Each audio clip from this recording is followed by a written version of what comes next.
quite honestly, I think it's time we go ahead and I just get inside my bag when it comes to speaking about just some basic level finance, money management tips for you. So let's just go ahead and get right into it.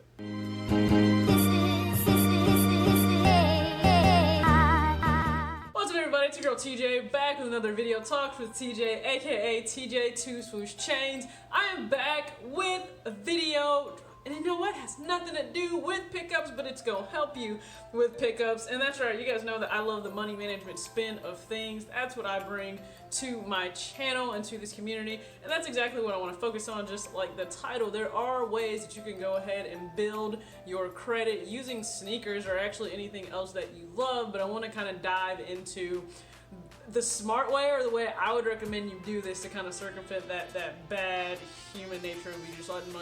We let money get really the best of us. So that's what we're gonna get into today. Now, I am never gonna claim to be some financial guru, genius, expert. I'm not whatsoever. My views have changed about credit cards over the years because I was very anti them. Like, listen, my mom had great credit, but it just simply came from, paying bills, whatever car payments she had. My mom usually ended up just paying for the car in full, and that's what I grew up with. I didn't even have a car note until I was really just on my own and went to go buy my first car once I repaired the engine in mine and sent it off, pretty much gave it back to my mom, gifted it back to her. So that was the first time I actually went and got my own car loan, and then that vehicle was paid in full as well. So I just want to touch on, yes, my views on credit have changed a little bit over time. Do I think that you should care about a credit score?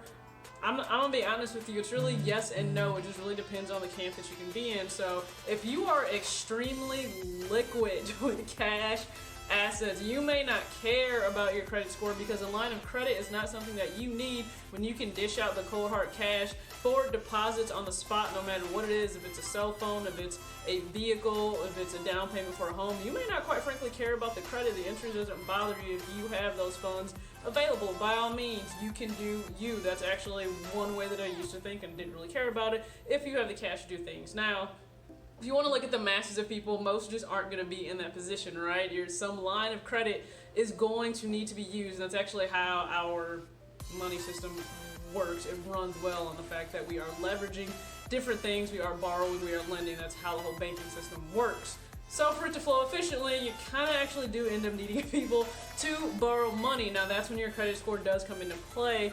I don't think it's a representation of you as a person, because things happen, especially medical bills can derail your credit in an astronomical way. But when it comes to your actual credit score, there are smart ways that you can go ahead and you can build that up. You have to be smart, but you have to be responsible.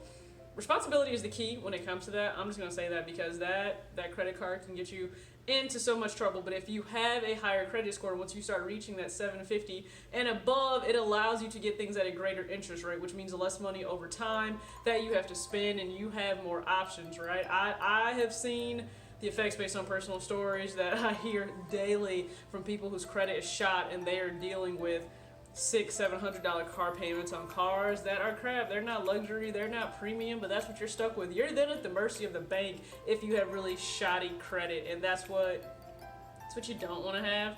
So let's just talk about sneakerheads, a good, easy way. And I'm not going to say this is an expert tip, I'm not going to say this is the key, but remember, I said responsibility, and the way I think you should treat a credit card, if you're going to use that, is you only need to charge what you already have on hand in cash. And I'm going to explain this and break this down in terms of sneakers, because you don't have to use sneakers. Of course, I use that because it's a passion of all of ours. We're buying them on a consistent basis, a lot of us at least once a month, right? You can also use this with another staple item if you know exactly what it's going to be and you have that set amount under control. So it can be for gas, it can be for groceries, it can be for anything monthly that you know you're going to have to spend. I just say be careful if you do it on groceries. Like, I have a list that I stick to and is made out, and I don't even have a chance to grab things I don't need because I usually do like the Walmart pickup service. So my items, I don't even see the inside of a store a lot of times. It's just, they put them in the back of my trunk and I am out the door, I am gone. Be careful with groceries because if you run up that bill, and it's like a little bit more cash than what you already have on hand, that can hurt you once the actual credit card bill comes. Alright, but let's just get down to this example. So let's say that there are a pair of sneakers. Let's say you're only buying one a month. So let's say if it's at $190, we're going to add tax, you're going to be up close to that, $200 mark every single month. So there's a pair of shoes that you want to get that's going to be $200, okay? You know your statement's going to come every single month. Every paycheck that you get, I don't care if you're paid weekly, I don't care if you're paid, bi-weekly, but every paycheck that you get, go ahead and set that money aside, that cash aside, and just set it aside. Don't touch it, don't do anything with it. But then when the time comes to buy that shoe, go ahead, purchase that shoe. So you charge that $200. Wait until that statement comes and pay that statement in full. Do not pay just the minimum. Whenever people just pay the minimum on their statement, understand that then is how that bank is making money off of you, because they are charging you interest. So now, if a shoe was only $200 after taxes and you're only paying the minimum on that credit card, at the end of the day, you're probably going to end up paying $300-400 thanks to the interest on that card. You're paying way more than the face value of that shoe. That's dumb. That is not smart on your part whatsoever. So once that statement comes, you see $200 charge, send that whole $200 off. So now you've used that line of credit, you've shown responsible payment history on that account. That's what you want. You can slowly start to see your credit score tick up, and that's what you want. That's the goal, right? Especially for young people, because the younger you are, you're establishing credit, you're being smart, you're being conscientious of it. That means that you might not need mom and dad to co-sign for your own real apartment. Like that first time they may have to co-sign. I understand that when you're 18, if you're moving out on your own, if you're not taking the college route and living on campus, moving on your own, mom and dad might have to co-sign that very first time. But once you're ready to move, let's say into that next bigger apartment, that real big girl, big boy apartment on your own, you can go ahead and sign that lease by yourself, and you won't need anyone because you've established that credit history that shows, hey, this person's responsible, they pay on time, we can trust them with loaning them money, and that's exactly what you want. So it's a great tool to be able to use. Now, for some of you, you could use this and show much more credit use, because let's be real, some of y'all are buying 4 pairs of shoes a month, so you're spending close to $800 a month on shoes. This would be no different. I wouldn't say this any differently. So for that person that's spending buying just one pair a month and it's at $200, they could put $50 aside a week or $100 aside every 2 weeks. If you're buying 4 pairs, that's equating or equaling, let's say, $800. Just go ahead and put, $200 a week aside. And then once that payment, that statement comes in for your credit card, $800, no problem.